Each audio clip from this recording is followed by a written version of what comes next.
Salam alaikum wa rahmatullahi ta'ala wa barakatuh. Frères, mes et sœurs, Inch'Allah, vous allez bien. Alors, dans cette vidéo, je voulais vous montrer un petit peu comment certains mots sont traduits. Alors, je dis pas que la traduction est mauvaise, elle est bonne, sauf que le même mot peut avoir plusieurs interprétations, plusieurs significations. J'y reviendrai beaucoup plus en détail, Inch'Allah, dans les prochaines vidéos, notamment sur ce mot. Alors, c'est le mot Sahara, alors qui est traduit par la magie, ou la sorcellerie plutôt.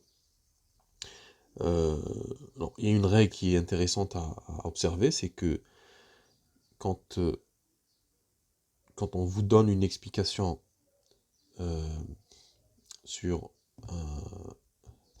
sur l'interprétation de quelque chose, d'un mot, ce qui est intéressant, c'est de prendre ce mot-là et de voir toutes les occurrences qu'il y a dans le livre, dans le Coran, et puis même dans ce Sunna, et de voir si ça correspond, en fait, si c'est cohérent ou pas. Parce que le mot, normalement, le radical du mot ne change pas, donc l'essence même du mot ne change pas, en vrai. Donc il est important de valider la définition qu'on vous donne du mot. Ne prenez rien comme acquis, faites vos recherches, allez puiser directement dans le livre et la sunna, et mettez côte à côte toutes les occurrences où se trouve ce mot, et vous allez voir si c'est quelque chose qui est, euh, qui est cohérent ou pas. Aujourd'hui, je vais parler de Sahara, qui est traduit par sorcellerie. Alors, je vais faire la recherche avec vous, on va voir ensemble, hein. Sahara. Ok. Donc, il y a 41, donc le chiffre, il est là, à droite, en haut. Bon, c'est en chiffre indien. L'application est comme ça. 41 occurrences de ce mot Sahar. Vous voyez, il est en bleu. Vous le voyez bien. Donc, Surat al-Baqarah. Donc, ils ont suivi ce que les shayatin ont traduit par diable. Ça a aussi une autre signification, mais disons que c'est les démons colportés en fait sur le royaume de Sulayman, ou la royauté de Sulayman. Donc là on parle de, voilà, yu'allimuna an-nas as-sihr. Alors je suis là. Yu'allimuna an-nas as-sihr. وما أنزل على الملكين ببابل هاروت وماروت. Donc ils apprennent aux gens la sorcellerie. Sihr, là on parle bien de sihr, d'accord? C'est le sens le plus commun de sihr. Alors on va voir comment Hamidullah a traduit. Est-ce qu'on peut... Bon, ça ne veut pas parce que je suis en mode paysage, c'est pas grave. Donc c'est sorcellerie. وإذ قال يا عيسى, donc le Maïda. Alors ça c'est intéressant. Là il est question de Isa ibn Maryam, Jésus, fils de Marie, euh, qui a fait des choses incroyables.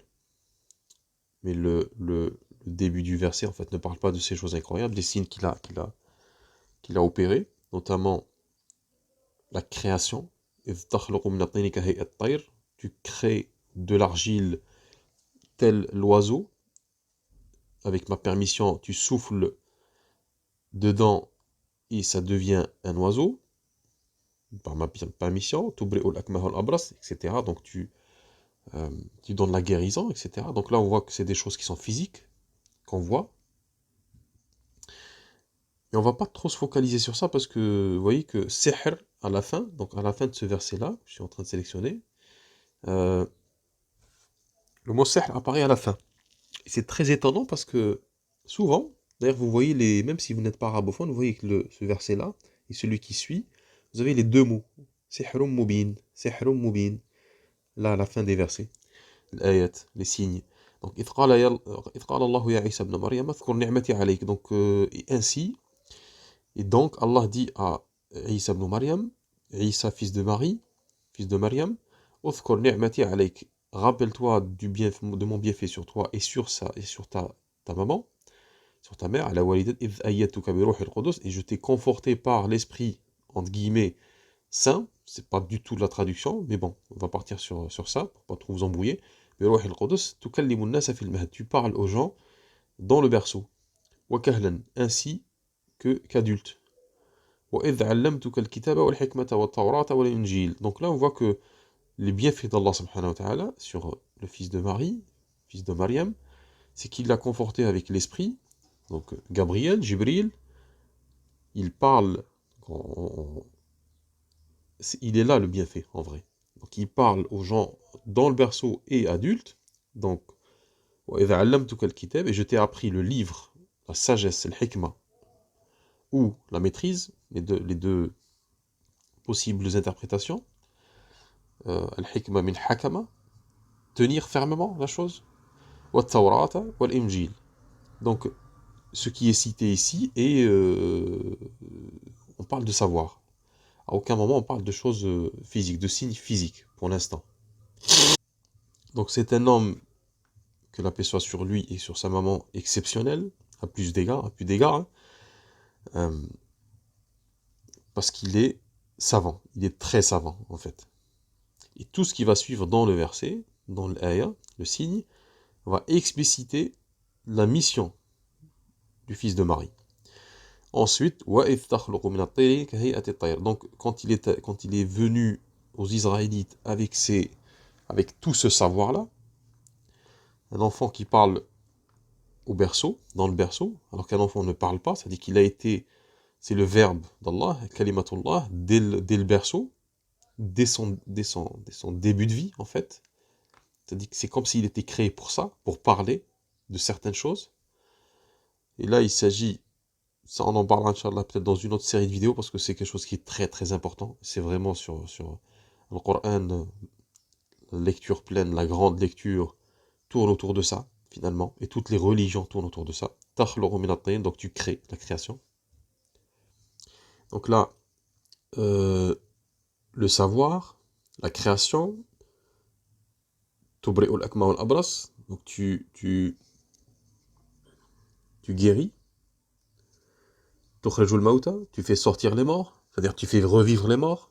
Bon, il s'agit pas de... C'est vrai que dans l'histoire des Nazaréens, entre guillemets les chrétiens, il s'agit de Lazare, il a fait donner vie à une personne. Là, dans le verset, tukhrajul mauta, tu fais vivre les morts, donc il l'a fait plusieurs fois. Bi'idhni, par ma permission. Donc, donc je t'ai protégé des Israélites. Moi, je ne vous cache pas qu'il y avait quand même de l'animosité de leur part. Alors, c'est là où je voulais en venir, pour arriver jusqu'au mot sihr, qui est traduit par sorcellerie. Donc, je t'ai protégé, je t'ai prémuni de Banu Israël, des Israélites, des fils d'Israël, fils de Jacob. Tu leur es venu avec, littéralement, avec des choses claires. Alors, bayinat, on l'a vu dans une précédente vidéo, bayin, yubiyin, séparer, dévoiler les choses.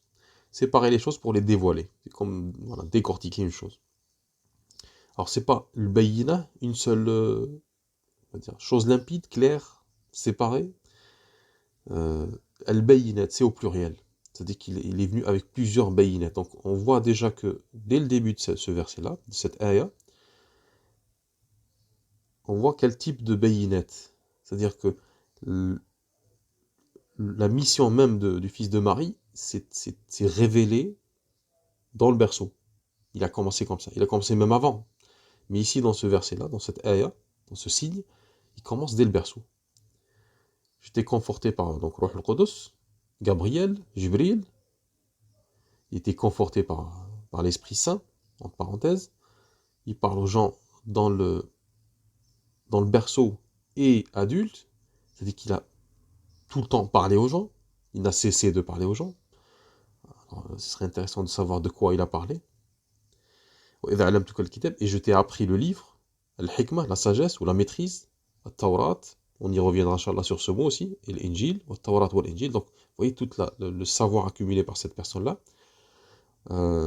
dès sa création d'ailleurs, il était savant dès sa création. Donc, et tu crées, voilà, là. Donc, vous voyez que les deux choses les plus importantes qu'on voit ici, c'est le savoir et la création. Et d'une manière ou d'une autre, tout ce qu'on va lire dans le Coran, d'une manière ou d'une autre, va parler de ça, du savoir et de la création. Et c'est comme ça qu'on reconnaît notre Seigneur. Le savoir, la création. Ça peut on peut commencer par le savoir, on peut être informé avant, mais si on n'est pas, par exemple, musulman, si on n'est pas croyant, si on n'est pas soumis à cette vérité, on peut faire le chemin inverse. On peut commencer par la création. D'ailleurs, il y a énormément de versets, de signes dans le Coran, dans la lecture, dans cette grande lecture, qui appellent les gens justement à, à réfléchir, en fait, à réfléchir sur la création, justement. Et cette réflexion sur la création amène un savoir, amène une connaissance. Donc, vous voyez après tout ça, donc, le savoir, la création, et même quand on parle de donner la guérison, en fait, c'est une forme de création. On redonne la vie, parce que la maladie, par essence, c'est l'absence, j'allais dire, programmée de la vie, hein. On périclite quand on est malade, on perd son énergie, jusqu'à arriver à, ça peut aller jusqu'à la mort. Euh, Donc, on reviendra, Inch'Allah, si Allah le permet, aussi sur pourquoi il soigne l'akmah wal abras, donc celui qui a une maladie de peau, l'abras, et celui qui ne voit pas, qui est atteint de cécité. Le Coran est très particulier, hein, c'est-à-dire que c'est pas un hasard, hein, qu'il ait fait ça. Pourquoi que tu crées, le mot est fort, hein, que tu crées de l'argile, avec la forme ou tel un oiseau, avec ma permission, tu souffles dedans, et il devient oiseau, il devient volant, littéralement. Donc, les mots utilisés ici, ce sont les mots qu'Allah utilise pour la création. Takhluqu, tu crées. At-tayn, l'argile, on sait qu'on vient de l'argile, nous. At-tayr, tanfukhu, tu souffles, tu insuffles. Donc, on est vraiment dans une terminologie, dans un langage qu'Allah utilise pour la création. C'est le même langage qui est utilisé pour le fils de Marie, que la paix soit sur lui. C'est extrêmement puissant. Si tu fais sortir les morts avec ma permission. Donc cet homme est réellement exceptionnel. Donc quand il vient avec toutes ces al-bayinat, je vous ai apporté toutes ces clairvoyances, toutes ces choses limpides, dévoilées, on va voir la réponse de son peuple, ou plutôt d'une partie de son peuple. C'est pas tous. فَقَالَ الَّذِينَ كَفَرُوا فَقَالَ الَّذِينَ كَفَرُوا Ceux qui ont kafaru, littéralement ceux qui ont caché, parce que kafara en arabe ça veut dire cacher, soustraire à la vue. فَقَالَ الَّذِينَ كَفَرُوا traduit par ceux qui ont mécru, ceux qui ont été infidèles, mais ici on voit qu'il y a le sens qui est très très lié à al-bayinat, parce que vous voyez ici le bayinat c'est les choses qui sont claires, qui sont décortiquées, qui sont dévoilées, et là juste après فَقَالَ الَّذِينَ كَفَرُوا ceux qui cachent la vérité en vrai. Et on va voir que quel sens va prendre le mot sihr qui est à la fin, qui est là. Il a sihrun mubin, l'avant-dernier mot. فَقَالَ الَّذِينَ كَفَرُوا alors ceux qui ont donc mécru, ou ceux qui ont caché, littéralement, donc cachent les bayinat, les choses qui sont claires. فَقَالَ الَّذِينَ كَفَرُوا مِنْهُمْ ceux parmi eux, donc parce qu'Allah subhanahu wa ta'ala dit وَإِذْ تُخْرِجُ الْمَوْتَى بِإِذْنِي donc tu fais sortir les morts par ma permission. وَإِذْ كَفَفْتُ بَنِي إِسْرَائِيلَ عَنْكَ et je t'ai prémuni des enfants d'Israël, plutôt des fils d'Israël. Et donc là il dit فَقَالَ الَّذِينَ كَفَرُوا مِنْهُمْ donc parmi Banu Israël, ceux qui ont rejeté, ceux qui ont caché la vérité, ceux qui ont rejeté, qui ont été infidèles, parmi eux, donc pas tous les Israélites, heureusement. فَقَالَ الَّذِينَ كَفَرُوا مِنْهُمْ des enfants d'Israël qui n'ont pas, pardon, des fils d'Israël, c'est pas les enfants, c'est les fils. Ils ont dit إِنْ هَذَا إِلَّا سِحْرٌ مُبِينٌ ceci, alors, deux traductions possibles, ceci est une sorcellerie mubin, évidente, alors c'est très très intéressant, ces deux mots ensemble, in hadha illa sihrun mubin. Ceci n'est que, n'est que, sorcellerie mubin, évidente, donc j'en ai parlé dans la précédente vidéo, mubin, décortiquer, dévoiler la chose, la rendre claire, sihrun mubin. Donc comment, c'est-à-dire ils disent c'est une sorcellerie évidente, c'est-à-dire pour nous c'est une vérité. Alors vous voyez toutes les vérités qui ont été dites avant, Alors, je vous ai pas donné le verset, là, on est sur... Excusez-moi, on est sur Surat al-Ma'ida. La table, c'est traduit par la table servie, verset l'aya, le signe 110. Je vous ai pas donné la référence, excusez-moi. Alors, vous voyez toute cette, tout ce savoir, tous ces bienfaits, tout ce qu'il a accompli. On a une partie des fils d'Israël, des Israélites, une partie d'eux, qui a caché, littéralement, le bayinet. Vous voyez que le mot bayinet est cité deux fois. L'occurrence, le verbe bayinet mubin, c'est la même origine, c'est le même radical, est cité deux fois. Donc, on se dit, il y a quelque chose qui a un rapport avec le fait de montrer quelque chose, de dévoiler quelque chose. Parce que dans le même verset, on a, statistiquement, tu fais sortir les morts de par ma permission, avec ma permission, tu fais sortir. Donc vous voyez que tukhrejo, c'est faire sortir quelque chose qui est caché. Le mauta, tukhrejo mauta, donc les morts sont cachés, sont enterrés. Et lui a fait sortir les morts. Donc il a fait sortir quelque chose. Il a fait sortir à la vie, parce que faire sortir les morts, ça veut dire donner vie, ressusciter. Donc là, on voit qu'il y a une résurrection, la physique, mais avant ça, on a une résurrection du cœur. C'est-à-dire que les bienfaits qu'Allah subhanahu wa ta'ala a donné au fils de Mariam, Jésus, c'est le savoir. Le savoir aussi fait sortir quelque chose. Hein. Il donne vie. Connaître, c'est vivre. Donc tu parles aux gens dans le berceau et adultes, et je t'ai appris, et je t'ai appris le livre, la sagesse, ou la maîtrise, la Taurat, la Torah, l'Injil, et l'évangile. Donc vous voyez là qu'il y a une corrélation entre ce savoir-là, et juste après, et tu crées. Et juste après, tu insuffles. Ça ressemble à l'acte de la création, dedans. Et tu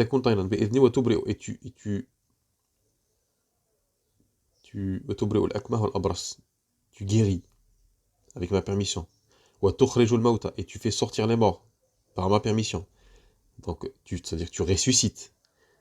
Donc, vous avez toute la première partie, et quand on continue, donc je t'ai protégé, je t'ai prévenu de Banu Israël, des fils d'Israël, quand tu leur es venu de Bilbayinet, de toutes ces clairvoyances, toutes ces choses limpides, dévoilées, donc on voit le lien avec tout ce qui précède, et parmi eux, parmi eux, ceux qui ont donc caché, rejeté, caché en fait, littéralement, in hadha illa sihrun mubin. Ceci est un sihr clair et évident. Alors, est-ce qu'on parle de magie, finalement?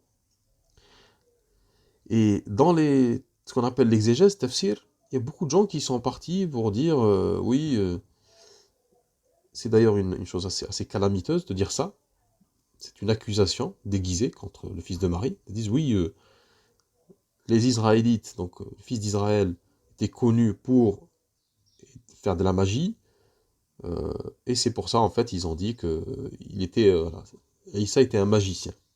Alors déjà, euh, il n'est pas du tout avéré que le fils de Marie, enfin que l'Israélite faisait de la magie, comme voilà, était spécialisé en magie à l'époque. Hein.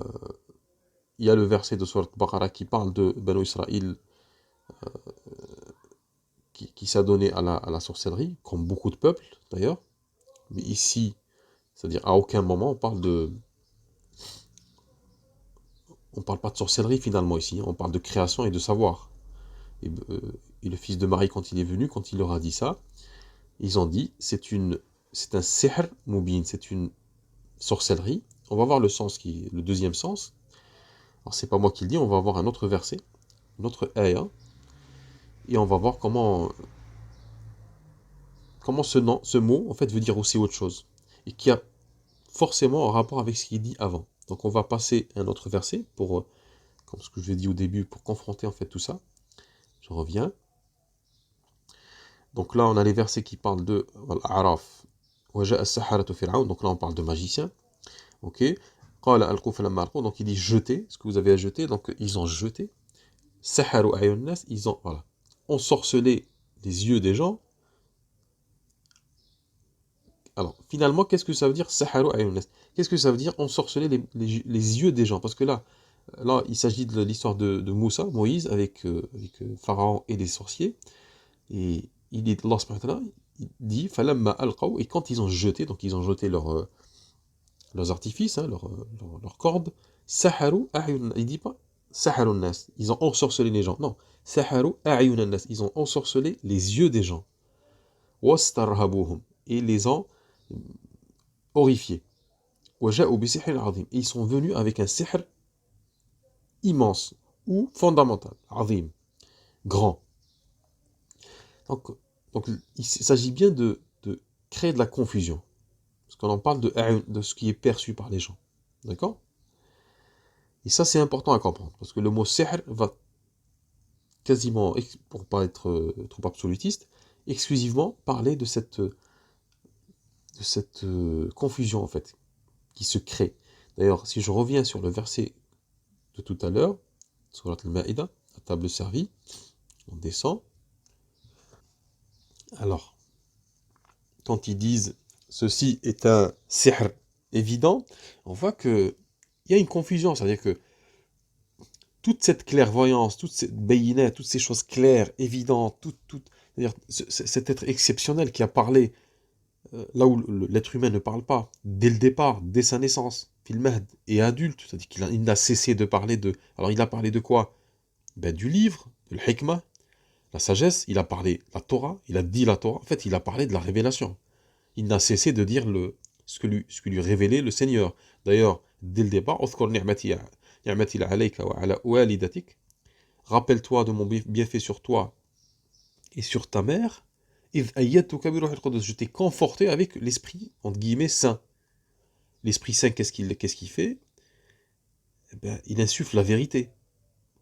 Tukallimun nas, juste après, tukallimun nas fil mahd. Tu parles. D'ailleurs, il n'y a pas de préposition, il n'y a pas ouais, tukallimun nas et tu parles aux gens. Non, non.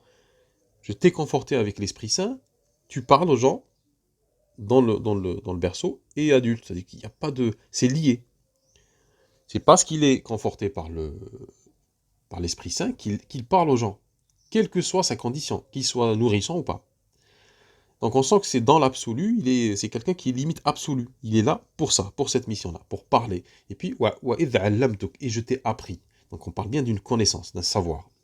Donc quand il vient avec tout ça, et ensuite, pour conforter toute, ça j'en parlerai Inch'Allah dans des prochaines vidéos, peut-être me faire une série de vidéos, c'est quand il aborde toutes ces questions-là, c'est de la connaissance, il enchaîne sur la création, juste après.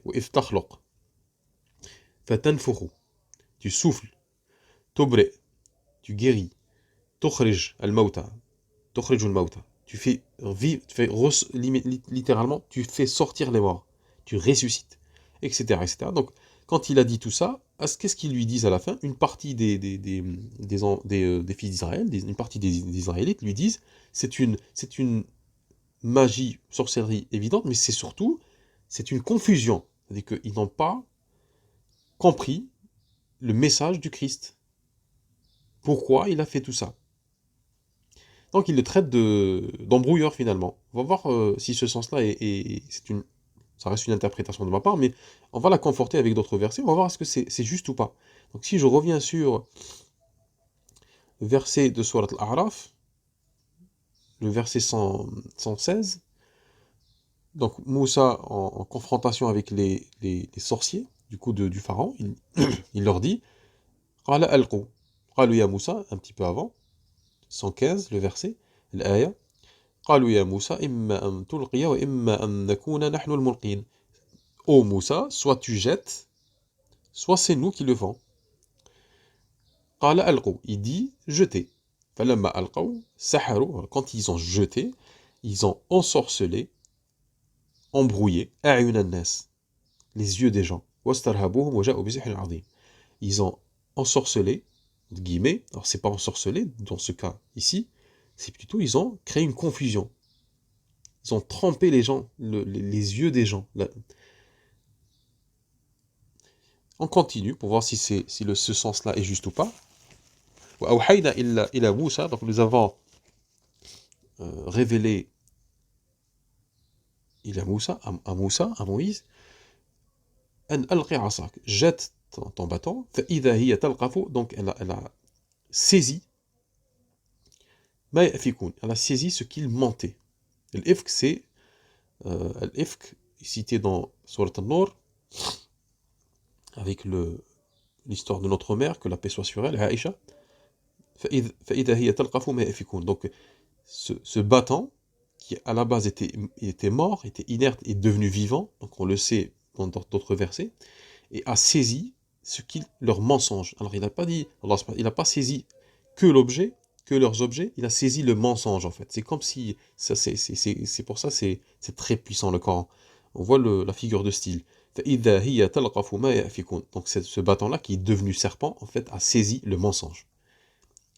Ce qu'ils ont forgé comme... Alors c'est un mensonge un peu particulier quand on parle de l'ifk. L'ifk, c'est un mensonge, c'est-à-dire c'est de créer une autre réalité qui n'existe pas. Parce qu'on peut mentir en travestissant les choses, on peut mentir en prenant un événement, en le tordant un petit peu, en omettant certaines choses, en rajoutant certaines choses. L'ifk, c'est quand on crée un truc de zéro. D'accord? C'est un mensonge absolu. Donc, ils ont embrouillé les yeux des gens, ils ont créé de la confusion pour leur faire peur. Ils ont cherché littéralement à les horrifier. Donc, nous avons insufflé à Moussa, nous avons inspiré Moussa, jette donc il l'a fait par le savoir d'Allah, par l'ordre d'Allah, le décret, jette donc elle a saisi tout ce qu'ils ont menti, tout ce mensonge absolu, et la vérité fut établie, et leurs actes devinrent caducs, nuls. Alors on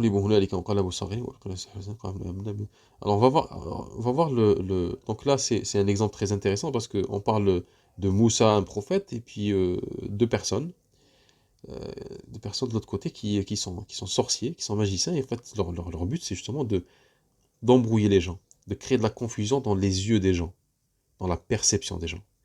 Et c'est la confrontation entre, d'ailleurs, le haqq ou le batil, la vérité fut établie. Donc on comprend bien que ce que faisait Moussa, par extension, c'est la vérité, et ce que faisaient eux en embrouillant les gens, c'est du mensonge. D'accord? Et on va voir où est-ce que ça va nous mener. De quoi ça parle en vrai. Ils ont été battus là. C'est là-bas, c'est-à-dire dans cet endroit. Ils se sont retournés littéralement médiocres. Ils ont été acculés. Alors, super intéressant aussi. On ne dit pas. C'est littéralement, ils ont été jetés. Ils se sont jetés, mais c'est comme si. Je ne sais pas comment vous expliquer en arabe. C'est comme si une force les a jetés par terre pour se prosterner. C'était plus fort qu'eux. C'était irrésistible. Pourquoi? On va voir pourquoi c'était irrésistible. Pourquoi? Quand ils ont vu ça, en fait, ils ont compris de suite. Ils le savent que leurs œuvres, c'est de l'embrouille, hein. C'est de la confusion, c'est de créer de la confusion, parce que tout ce qu'a fait Pharaon avant, c'est de la confusion, c'est de faire croire aux gens qu'il est un dieu, qu'il est un seigneur, que c'est une divinité, un dieu. Ça, c'est de la confusion, ça c'est faux, c'est bidon. Mais il a besoin, pour maintenir cette fausse idée, il a besoin de deux choses. Il a besoin il a besoin de la peur, en fait. Le règne de Pharaon est un règne qui est basé sur la peur. D'ailleurs, il faisait que exterminer, tuer des gens. Et c'est pour ça, d'ailleurs, Allah dit ici, même en parlant de ces sorciers, entre guillemets, les embrouilleurs, donc ils ont embrumé les yeux des gens, et ils ont cherché à les horrifier, à leur faire peur. Donc, donc ils ont été battus là-bas, à cet instant. Ils ont été acculés. Alors c'est intéressant parce que le verbe utilisé ici pour dire ils se sont prosternés sans forcément quasiment sans contrôle, ils n'ont pas pu se contrôler, c'est-à-dire qu'ils se sont, la vérité s'est révélée à eux de manière clair, limpide. C'est le même mot pour dire jeter. Ulqiya, as-saharatu. Donc Moussa au début dit alqu, jeter. Donc vous voyez que cette occurrence revient très souvent, juste en deux versets. Vous allez voir قالوا يا موسى إما تلقي, voilà la première. إما نكون نحن الملقين, 2. قال ألقوا, 3. فلما ألقوا, 4. أيها الناس فارهبوا وجاءوا بسحر عظيم وأوحينا إلى موسى أن ألقي, 5. ألقي فإذا هي تقف ما يأفكون فوقع الحق وبطل ما كانوا يعملون فغلبوا هنالك وانقلبوا صاغرين وألقي, 6. السحرة ساجدين. Donc 6 fois dans 2 versets, ou 3 versets. On se dit, ce mot est important ici. Peut-être qu'on y reviendra, Inch'Allah, dans une autre vidéo. Pourquoi ils ont fait ça? C'est-à-dire, quel est le rapport avec sihr? Ce qui m'intéresse, c'est ça. Quel est le rapport avec cette confusion? Ou cette source? Est-ce que c'est une confusion? Est-ce que c'est une sorcellerie? On continue. Nous avons cru, amanna, entre guillemets, nous témoignons, en vrai. C'est un témoignage, la croyance, ce qu'on appelle croyance. D'ailleurs, c'est un mot qui est emprunté aussi à la Bible. On y reviendra, Inch'Allah. Disons qu'on va par simplification, on va dire croyant. Nous avons cru dans Rabb al-Alamin, le Seigneur des gens, de tous les gens. Rabbi Moussa wa Haroun, le Seigneur Rabb de Moussa et de Haroun. قال فرعون آمنتم به قبل أن آذن لكم إن هذا لمكر مكرتموه في المدينة. Donc, vous avez cru avant que je vous y ai autorisé, c'est un stratagème que vous avez fait, que vous avez forgé, fil Madina, dans la ville, dans la cité, afin de faire sortir ces gens. Donc vous allez savoir. Je vais découper avec force, je vais amputer vos pieds et vos mains. Donc là, il commence à menacer. Et voilà. Et je vais tous vous crucifier. Ils disent, nous allons retourner vers notre Seigneur. Alors, munqaliboun, juste avant, il y a le mot ils se sont retournés, c'est le même mot qui est utilisé. Donc vous voyez qu'il y a une cohérence. C'est pas fortuit. Ces mots qui reviennent dans la même sourate et à quelques signes, à quelques versets d'intervalle, c'est qu'il y a quelque chose à en retirer. Donc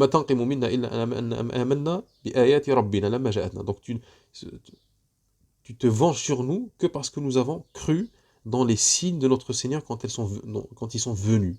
Donc en vrai, ce qu'a fait Moussa, c'est de ramener les signes. Toute l'œuvre de Moussa est de ramener les signes. Et il y avait qui en face de ces signes-là? Il y avait des gens qui ensorcelaient les yeux des gens. C'est-à-dire que les signes sont clairs, évidents, et sihr, ce qu'on appelle sihr, que ce soit de la magie, de la sorcellerie, au sens commun, c'est quoi son but? C'est de créer de la confusion dans la vie des gens.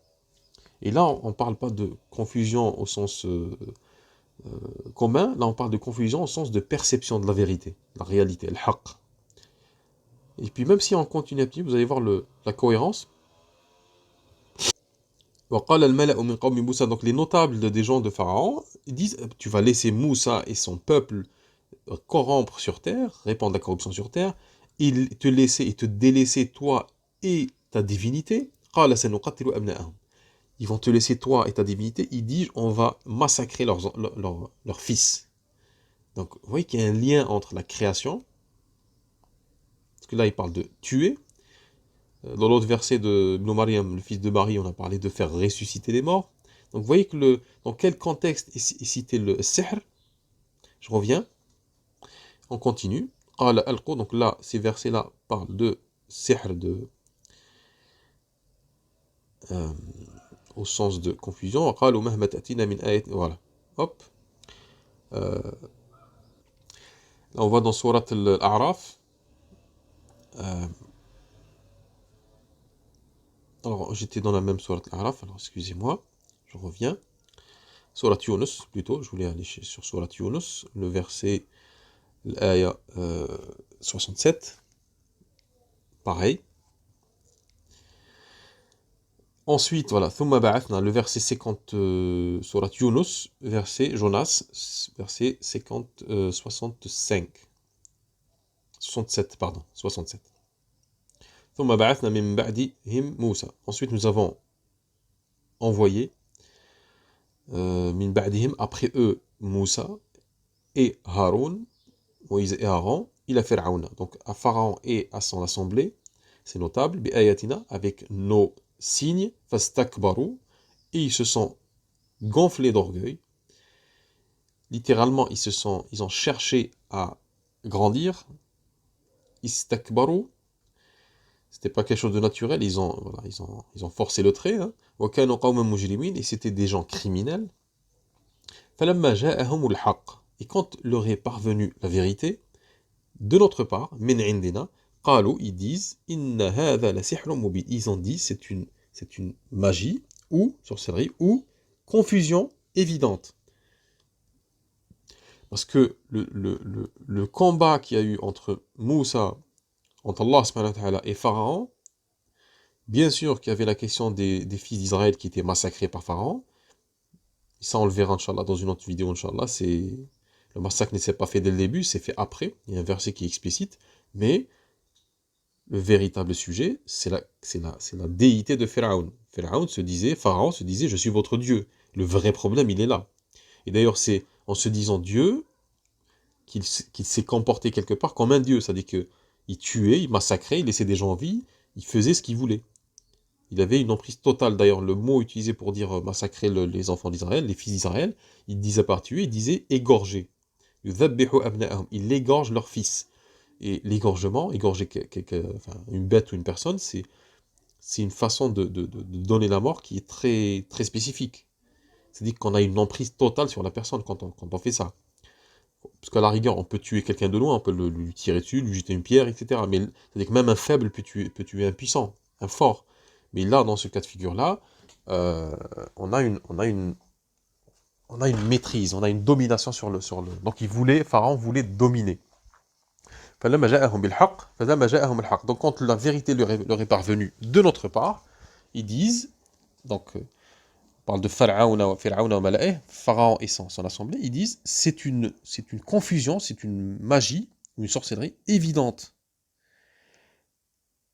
Moussa, qu'est-ce qu'il leur dit? Qala Moussa dit, vous dites à la vérité quand elle vous est parvenue, c'est une confusion, c'est une sorcellerie. Donc, wala yuflihu as-sahirun, et les magiciens ou ceux qui font de la confusion ne réussissent jamais.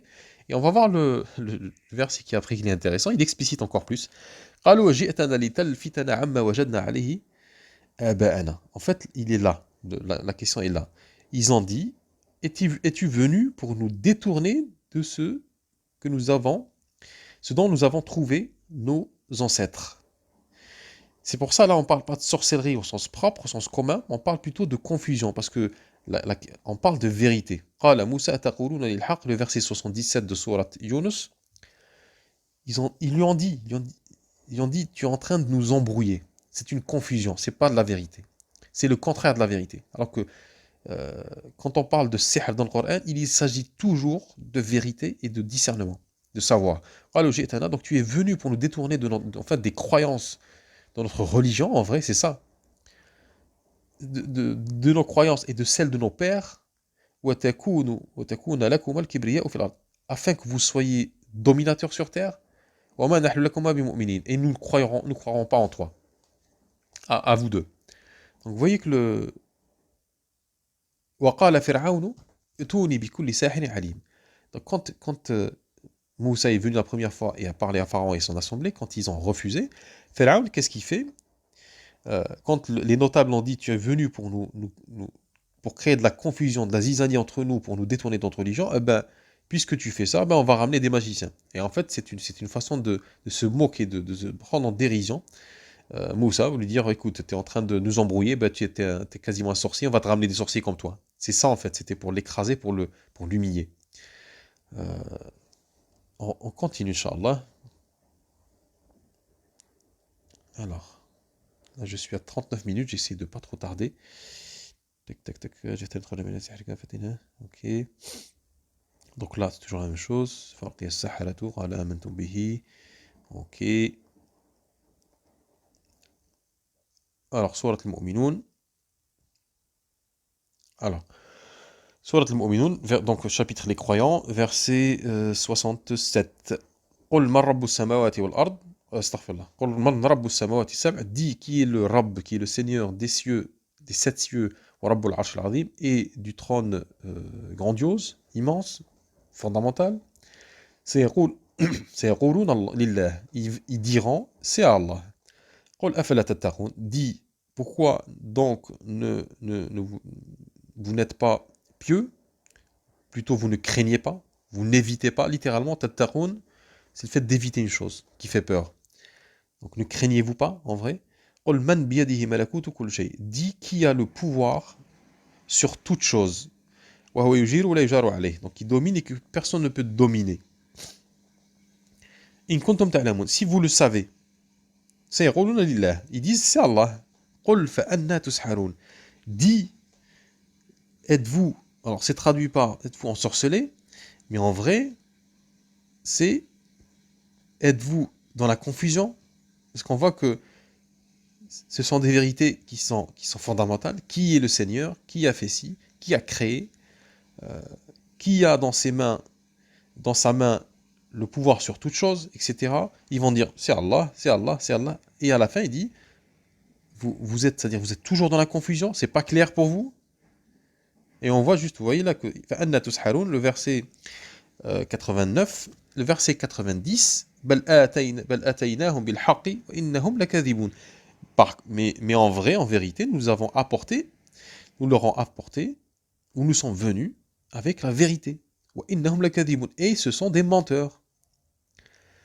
Donc, quand on voit ce mot sihr, il s'agit toujours de confusion et de vérité, de mensonge et de vérité. Parce que le mensonge est par essence aussi une confusion.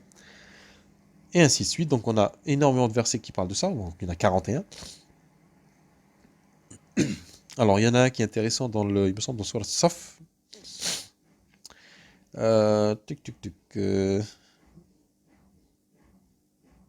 Saf. Par exemple, voilà, toujours en parlant du fils de Marie, alayhi salam, que la paix soit sur lui. Et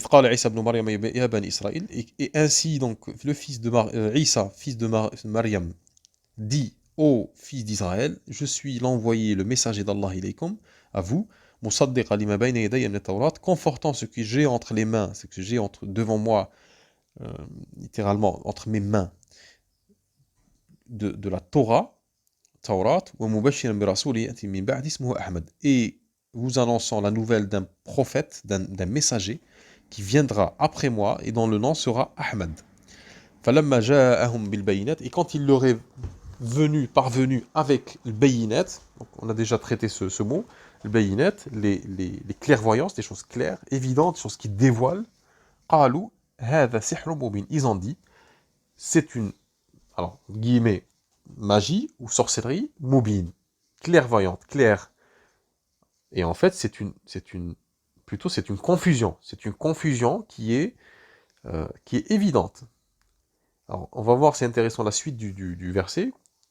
Comment on peut comprendre en fait cette réponse, leur réponse. Allah subhanahu wa ta'ala il dit وَمَنْ أَظْلَمُ مِمَّنِ افْتَرَى عَلَى اللَّهِ الْكَذِبَ, et qui est plus injuste que celui qui forge le mensonge contre Allah, وَهُوَ يُدْعَى إِلَى الْإِسْلَامِ, alors il est appelé à la soumission ou à l'islam. وَاللَّهُ لَا يَهْدِي الْقَوْمَ الظَّالِمِينَ, et Allah ne guide pas les gens égarés. يُرِيدُونَ لِيُطْفِئُوا نُورَ اللَّهِ بِأَفْوَاهِهِمْ, ils veulent éteindre la lumière d'Allah avec leur bouche. Wallahu mutimmu nurahu law kariha al-kafirun. Et Allah étendra, complétera plutôt, mutim complétera sa lumière en dépit de l'aversion des kafirun, des infidèles, ou de ceux qui cachent. Donc on voit qu'il s'agit bien de lumière. Donc eux en parlaient, donc Isa alayhi salam, fils de Marie, est venu avec le bayinat. Donc là on voit bien qu'il y a une opposition entre la vérité, les clairvoyances, la lumière, يريدون ليطفئوا نور الله بأفواههم, ils veulent éteindre la lumière d'Allah avec leur bouche. Donc on comprend bien que ça aussi c'est intéressant. Tout est intéressant finalement. Mais là on voit bien que ils veulent éteindre la lumière d'Allah avec leur bouche. Ben, c'est quoi cette lumière-là? Ben, Isa ibn Maryam, le fils de Marie, il a parlé. Donc on a vu ça dans le verset précédent de Surat al-Ma'ida, chapitre la table, ou la table servie. La vérité en fait est une lumière qui sort de la bouche. C'est une parole finalement. Et Allah, voilà, complétera sa lumière en dépit de l'aversion de ceux qui cachent, kafirun. Donc on voit qu'il y a toujours une opposition entre la vérité, les choses qui sont claires, les choses qui sont évidentes, et puis ce qu'on appelle dans le Coran as-sihr, qui est une confusion. Et le sihr, la sorcellerie qu'on connaît c'est-à-dire chez les sorciers, euh, notamment quand ils utilisent des talismans ou des incantations, magique ou de sorcellerie, en fait, fait partie de cette sorcellerie générale, du sens général. C'est pas le contraire, c'est pas cette sorcellerie-là en fait euh, c'est pas le sorcier qui produit de la sorcellerie exclusivement. On peut être dans une logique de sorcier, tout en n'étant pas sorcier de métier d'ailleurs. Et les enfants, enfin une partie des Israélites, une partie, pas tous, hein, une partie parce qu'il y a des gens qui ont cru en fils de Marie, comme ils ont cru dans les autres prophètes. Donc une partie des enfants, plutôt des fils d'Israël, euh, a traité donc les prophètes, notamment Isa, euh, de, de magiciens. Alors je vous ai pas dit, je reviens de suite rapidement. Dans Surat Saf, ils lui ont dit ceci est une magie ou une confusion évidente. Il y a une autre lecture. Ils ont dit celui-là est un magicien évident ou celui-là est un embrouilleur finalement, est un confusionneur entre guillemets. C'est quelqu'un qui apporte la confusion alors que c'est tout à fait le contraire. Quand vous avez une personne qui fait sortir les morts et qui a parlé dans le berceau, au minimum, on se dit, attends, il y a un truc là, il y a un truc voilà, il y a un truc qui est exceptionnel chez cette personne. Euh, et c'est quelqu'un voilà, qui a été rejeté et on l'a traité justement de magicien entre guillemets, c'est-à-dire de personnes qui apportent la confusion finalement. Donc vous voyez par exemple, le muddathir, on l'a dit aussi au prophète, alayhi salam, notre prophète Mohammed, alayhi salatu wassalam, wa ala alihi, faqala, Faqala, donc là on parle d'une personne qui a rejeté la révélation, qui a rejeté le message du prophète à la Mecque. Surat al-Muddathir, celui qui se couvre, le chapitre, euh, parle de notre prophète à la Mecque. Donc on parle d'une personne voilà, qui s'est retournée, qui a réfléchi, thumma abasa wa basar, qui s'est retourné, qui s'est rebellé, puis thumma adbara wastakbar, qui s'est retourné, qui a rebroussé chemin et puis qui s'est enflé d'orgueil. Faqal, thumma adbara wastakbar, faqala in hadha illa sihrun yu'thar. Ceci est une sorcellerie, entre guillemets, donc une confusion qui s'apprend, qui est apprise. In hadha illa qawlul bashar. C'est-à-dire ce que tu dis, il a dit ça au prophète, il a dit ce que tu dis, c'est en parenthèse, c'est de la sorcellerie, c'est de l'embrouille que tu as apprise. In hadha illa qawlul bashar. Ce n'est qu'une parole d'homme. C'est-à-dire que même celui qui a rejeté, en fait, de ce qu'il dit, on comprend qu'il fait la distinction entre ce que dit un homme et ce que dit le Dieu. Et ce que dit un homme pour lui, c'est de la confusion, c'est de la sorcellerie, et ce que dit le Dieu, c'est la vérité. Parce que quand le prophète, alayhi salam, il lui disait, euh, d'ailleurs, c'est dès le départ, Ya ayyuhal mudaththir, ô celui qui te drape dans quelque chose, lève-toi, dresse-toi et avertis. Donc c'est le message qui est donné au prophète, c'est l'injonction qu'il donnait de commencer à prêcher la vérité. Et là on voit que cette personne-là, ceci n'est qu'une sorcellerie qui est apprise, qui est colportée, ou c'est une confusion. In hadha illa qul bashar. Ce n'est qu'une parole d'homme, finalement.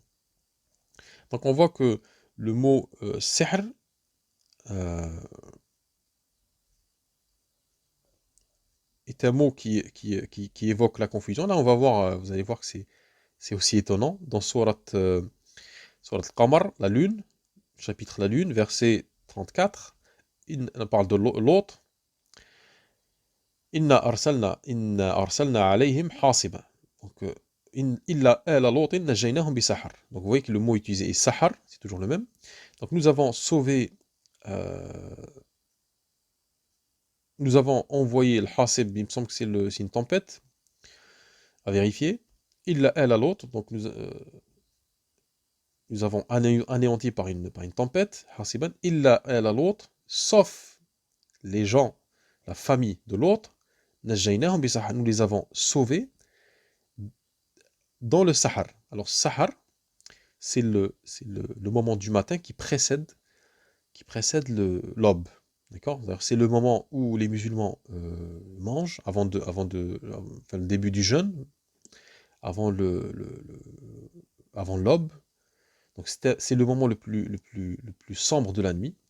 C'est vraiment l'extrême limite de la nuit. C'est le moment qui précède l'aube. Et c'est le moment le plus sombre. Donc Allah subhanahu wa ta'ala les a sauvés bi-sahar, dans ce moment-là. Alors pourquoi sahar? Parce que c'est un moment de confusion, c'est un moment noir, obscur de la nuit. C'est-à-dire que physiquement, il les a, au niveau du temps, il les a, Allah subhanahu wa ta'ala, il les a sauvés dans ce temps-là, avant l'aube, mais aussi au niveau du signe. Qu'est-ce qu'on comprend par là? Parce que pourquoi il nous le dit finalement? Pourquoi il nous donne ce savoir-là, cette information? Ça veut dire qu'il les a sauvés de la confusion aussi. C'est-à-dire, dans cette confusion, il les a sauvés. Et c'est ce que fait le Seigneur, d'ailleurs. Il nous sauve, il nous transmet, il nous apprend la vérité pour dissocier le vrai du faux, mais ça ne peut être fait que dans un contexte pollué, dans un contexte où la vérité n'est pas apparente, de prime abord. Donc, elle à l'autre, donc l'autre et sa famille ont été sauvés, Bissahar, dans ce moment-là, où il fait le plus sombre, durant la nuit, et aussi pendant la confusion. Parce que le problème de Qawm Lot, de l'autre, avec son peuple, c'était un problème il y avait un problème de comportement, mais il y avait aussi un problème ils ont rejeté leur prophète. Donc on est toujours dans le même sujet. Les gens qui rejettent la vérité, qui rejettent les messagers, qui transmettent ces vérités-là, et qui, non seulement ils les rejettent, mais ils les combattent, parfois ils les tuent. Donc on est dans une guerre, dans un combat, dans une opposition frontale entre le message du prophète et le message de son peuple. Donc vous voyez que, alors c'est intéressant, je termine sur ce verset-là, Inch'Allah. Ni'matan min indina, donc c'est un bienfait de notre part. Kadhalika najzi man shakar. C'est ainsi que nous récompensons celui qui remercie. Alors c'est traduit comme ça, j'imagine, shakara. Mais en arabe, shakara veut dire dévoiler. D'ailleurs, c'est le contraire de kafara. Kafara, traduit par infidèle ou mécréant, kafara veut dire cacher, ôter, soustraire à la vue. Et son contraire, c'est shakara. D'ailleurs, celui qui remercie quelqu'un, en fait, c'est celui qui va lui montrer, qui va lui dévoiler en fait sa reconnaissance. C'est-à-dire que pour remercier quelqu'un, ben, il faut le dire, il faut l'exprimer. Donc, il va dévoiler son intention. D'ailleurs, dans Surat chapitre Al-Kahf, la caverne, وَمَنْ شَاءَ فَلْيُؤْمِنْ. Non, c'était pas ici. Non, c'est pas dans. Il me semble que c'était dans le. Alors attendez que je dise pas de bêtises.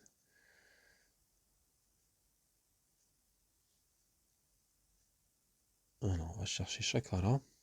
Il faudrait que je fasse une recherche. Bon, je vais pas trop tarder, mais je vais la trouver. C'est qu'il y a un verset où. Voilà. Dans Surat al-Naml. Voilà. Donc, qui parle de Sulayman. Et à la fin, ceci est le bienfait de mon Seigneur, de mon Rabb, liyablouani, afin de m'éprouver, ashkur, am akfor. Littéralement, je montre ou je cache. C'est-à-dire que je remercie ou je renie, finalement. C'est ça, en fait, le sens. Donc, ashkur, akfor. Donc là, on voit les deux mots juxtaposés. C'est des contraires, c'est des mots contraires dans le sens. Ok, donc je reviens sur mon verset, mon ayah, à la fin, il me semble. Donc c'est le Mudaththir, je crois. Voilà, donc on va terminer sur ça. Vous voyez que c'était pas ça, bon, je crois que c'était une autre, mais c'est pas grave. Donc là où vous trouvez le mot magie, c'est-à-dire même si vous êtes francophone, si vous tombez sur le mot magie dans le Coran, ou de sorcellerie, posez-vous la question, est-ce qu'on parle évidemment de sorcellerie au sens propre, ou de magie? D'ailleurs, on parle plus de sorcellerie, parce qu'on ensorcelle les yeux des gens, la vérité, on essaie de... Ou est-ce que ça parle de confusion? Et généralement, ça parle des deux, parce que par extension, le sorcier a comme boulot, comme œuvre, en ensorcelant les gens, en fait, de créer de la confusion. C'est-à-dire que la vérité des choses, le bon déroulement des choses dans la vie des gens devient quelque chose d'abscons, de pas clair, de confus. Et cette confusion produit de l'égarement, produit de la souffrance, produit de la maladie, produit, etc., etc. Euh, donc, quand vous tombez sur le mot magie, ou magicien, ou sorcier dans le Coran, même en français, sachez que, essayez de voir, est-ce que c'est le sens exact, et c'est toujours intéressant de lire avant. Si vous tombez sur un verset, par exemple comme celui-là, فَقَالَ إِنْ هَذَا إِلَّا سِحْرٌ يُؤْثَرُ, revenez un petit peu avant, lisez un petit peu avant, et lisez après, et voyez s'il y a un lien avec la confusion et la vérité.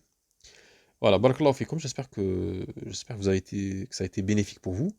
Euh, S'il y a des erreurs, vous me rectifiez en commentaire. Bismillah, il y a pas de problème. J'accepte amplement et entièrement toute rectification si je me trompe. Euh, Ce que je dis, alors il faut toujours le dire, hein, ce n'est pas de la vérité, pas du tout. C'est mon avis, c'est une réflexion que j'ai sur le livre. Euh, Si ça correspond à ce qu'Allah a voulu dire, alhamdulillah, ça vient d'Allah. Si ça correspond pas, ben ça vient de moi. Et il nous est pas demandé d'être parfait, il nous est demandé de cheminer, de faire l'effort de comprendre ce livre. Et pour celles et ceux qui, je pense qu'il y en aura, hein, euh, qui diront ou qui penseront que on n'a pas le droit d'interpréter le livre, on n'a pas de donc euh, je le renvoie aux prêtres. Je pense qu'il faut qu'ils aillent voir les prêtres pour voir avec eux cette histoire, parce que nous on n'est pas concernés par ça. Le Coran il est dans toutes les maisons, tous les foyers musulmans. Euh, Bien sûr qu'il faut respecter certaines règles pour le comprendre, il ne faut pas être extravagant, il faut avoir l'outil, il faut avoir l'arabe, il faut lire aussi beaucoup pour essayer de faire les liens. Il faut faire un effort. Comme dit Allah subhanahu wa ta'ala à travers son prophète, celui qui fait un pas vers moi, je fais 10 pas vers lui. Et celui qui vient en marchant, je viendrai vers lui en courant. Donc moi, je suis en train de marcher vers mon Seigneur. Et j'invite tous les musulmans, tous les croyants, ceux qui lisent le Coran, ou du moins ceux qui ne lisent pas encore, à faire ce premier pas, d'aller regarder dans le livre. Voilà, c'est pas exclusif entre guillemets aux savants. Le Coran, cette grande lecture n'est pas destinée aux savants exclusivement, elle est destinée à tout le monde, à toute l'humanité. C'est quelque chose qu'il ne faut pas oublier. On a besoin des savants dans le sens où ils vont nous transmettre certaines informations qu'on n'a pas. Ils vont regrouper certaines informations qu'on n'a pas, notamment en arabe. Il faut revenir parce que c'est des choses qu'il faut apprendre. Euh, Sabab Nuzul, le contexte de la révélation, c'est très important aussi de comprendre comment le prophète alayhi salam et les compagnons qui étaient avec lui ont compris, ont saisi le sens de ce verset ou un autre, etc. etc. Donc, mais voilà, Allah nous a enjoint de lire le livre, d'essayer de le comprendre. Et puis si on se trompe, hein, on se fait rectifier, il y a pas de souci là-dedans. Voilà, Inch'Allah, qu'Allah nous facilite la compréhension du livre et qu'il nous donne un savoir utile. Barakallahu fikum. Si vous avez des questions, c'est en commentaire que ça se passe. Si vous avez des versets, des signes, des mots sur lesquels vous butez, que vous soyez en arabe, mais c'est surtout aux francophones que je m'adresse, euh, les frères et les sœurs qui ont peut-être lu des choses extravagantes dans le Coran. Alors, c'est pas le Coran en soi, c'est la traduction. Peut-être que la traduction est mal faite. Et ça se ressent quand on lit un texte. Donc si vous avez des choses comme ça, donc vous partagez Inch'Allah en commentaire, et puis j'essaierai plutôt, de, avec ce que je sais, d'éclairer, de vous éclairer, ou de vous renvoyer vers quelque chose qui peut vous éclairer, Inch'Allah. Voilà, barakallahu fikum, assalamu alaikum wa rahmatullahi ta'ala wa barakatuh.